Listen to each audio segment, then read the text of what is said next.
ভাবিয়ে শোনো, চেষ্টা করছে, এবারে চেষ্টা করছে। যখন আওয়ামী লীগ ক্ষমতায় ছিল আমার বঙ্গবন্ধু বইলা লোল ফালাইছে। আবার যখন আওয়ামী লীগের ক্ষমতা থেকে গেল, তারা আন্দোলনটা করে একটা ক্ষমতার দিকে ধাবিত হইল, উড়াই নিল কদিন ডায়লগ মাইলগ দিয়া, কমার্শাল হজদা করে আইসা টুপিটা লাগাইছিল, পাঞ্জাবিটা ফুটছিল, নির্বাচনের আগে ওটা বেশভূষা ধরে।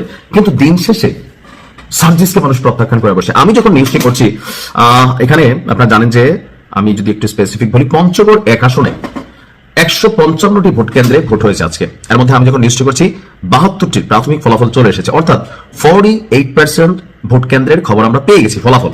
তো এতে কি বলছে, বিএনপি যিনি আছেন মনোনীত প্রার্থী নওশাদ জমির, তিনি ধানের শীষ প্রতীকে 89,120 ভোট পেয়েছেন। 89,120 ভোট। তো সার্জিস কত হয়েছে? তার নিকটতম প্রতিদ্বন্দ্বী জাতীয় নাগরিক পার্টি উত্তরাঞ্চলের মুখ্য সংগঠক 11 দলীয় জোটের প্রার্থী সার্জিস আলম শাপলা প্রতীকে পেয়েছে 71,570 ভোট। জেলা নির্বাচনের অফিসের তথ্য অনুযায়ী পঞ্চগড়ের 2টি সংসদীয় আসনে মোট 15 জন প্রার্থী প্রতিদ্বন্দ্বিতা করেছেন। তার মধ্যে উল্লেখযোগ্য হচ্ছে সার্জিস এবং বিএনপির নওশাদ জমির। এই এলাকায় টোটাল ভোটার হচ্ছে 4,58,807 জন এবং ভোট কেন্দ্র 155টি। তো পঞ্চগড় 2 আসনে এখানে যতটুকু আপনার ভোটের রেজাল্ট আসছে, দুজনের মধ্যে ব্যবধান হয়ে গেছে 18,000। 48% রেজাল্টে 18,000 ভোটে এগিয়ে আছেন বিএনপির প্রার্থী।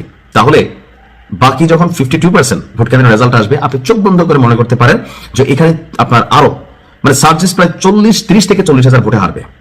কারণ প্রেডিকশনটা হচ্ছে কি, যে ধরেন 100, 150, 200, 1000, 2000 এরকম প্রেডিকশন থাকলে আপনি আশা করতে পারেন। কারণ কেন্দ্রগুলো হয় কি, যে প্রত্যেকটা এলাকায় 2-1টা থানা মিলা আপনার নির্বাচনী আসনগুলো হয়। সো যে এলাকার কথার কথা, যেমন ধরেন 2টা থানা, একটার নাম এ, একটার নাম বি।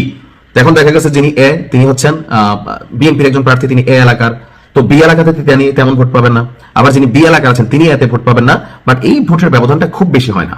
কিন্তু যখন আপনার দেখা গেছে 72টার মধ্যেই প্রায় 18-20,000 ভোটে সার্জিস পিছিয়ে গেছে, বাকিগুলোতে সে পিছিয়ে যাবে। তবে একটা কথা কি, আমার মনে হয় যে এনসিপি কে মানুষ অপছন্দ করার পিছনে যেই কয়েকটা ক্যারেক্টারের দ্বিচারিক চরিত্র জনমনে প্রশ্ন তুলেছে, পাকনা কথার মধ্যে সার্জিস অন্যতম ছিল। কারণ ও যে আওয়ামী লীগ সরকারের সময়রা কিভাবে মিশে গেছে, কিভাবে লোল টোল ফলাইছে, কিভাবে স্টেটাস দিচ্ছে, আবার এই মানুষগুলাই যখন সরকার পরিবর্তনের পর বা এই আন্দোলনের মুখ্য নায়ক হিসাবে ভূমিকা পালন করেছেন, কপালে কপালে ডিবি হারানোর অফিসে কিন্তু বিরিয়ানি টিরানি খাইয়ে স্টেটমেন্ট বদলাই ফেলছিল। আমরা জানি এটার পিছনে জামাত তাদের কি বলে যে দক্ষতার মাধ্যমে সরকারের পতন করেছে, তারা সামনে চলে আসছিল, নয়তো এই সার্জিসকে বাতি দিয়ে খুঁজে পাওয়া যেত না। তারপরেও এনসিপির একটা প্রভাবশালী অবস্থানে সে আছে, দেখা যাক কি হয়। তবে এনসিপির মেইন যে ক্যারেক্টারগুলো, হাসনাত ছাড়া, আমি আগেই বলছিলাম ভাই এরা কেউ পাশ করবে না। হাসনাত আর তাসনিম জারার কথা বলছিলাম, তাসনিম জারাই তো ফেল করতেছে, তাহলে বাকিরা কেউ যে পাশ করবে না, নাই তো দেখেন। এখন হান্নান মাসুদ একটু ব্যতিক্রম, কারণ ট্যালেন্টেড পোলা, নোয়াখালীর পোলা, তো আসলে ধরেন একটু কি বলা হচ্ছে ট্যালেন্টেড। সে প্রথম থেকে টেকনিক্যালি কাজ করছে তার এলাকার জন্য, আর মানুষ বুঝছে যে না, এটা ভিন্নতা আসবে। দেখা যাক কি হয়। ভালো থাকবে।